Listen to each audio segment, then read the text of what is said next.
உசிலம்பட்டி மற்றும் அதன் சுற்றுவட்டார பகுதிகளில் கனமழை கொட்டி தீர்த்தது. வெயிலின் தாக்கம் குறைந்து குளிர்ச்சியான சூழல் நிலவுவதால் பொதுமக்கள் மகிழ்ச்சி அடைந்துள்ளனர்.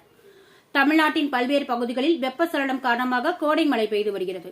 இதன் ஒரு பகுதியாக மதுரை மாவட்டம் உசிலம்பட்டி மற்றும் அதன் சுற்றுவட்டார பகுதிகளான தொட்டப்பநாயக்கனூர், ஊத்தப்பநாயக்கனூர், செல்லம்பட்டி, கருமாத்தூர், ஏழுமலை உள்ளிட்ட பல்வேறு பகுதிகளில் சுமார் 1 மணி நேரத்திற்கும் மேலாக காற்றுடன் கூடிய கனமழை கொட்டி தீர்த்தது.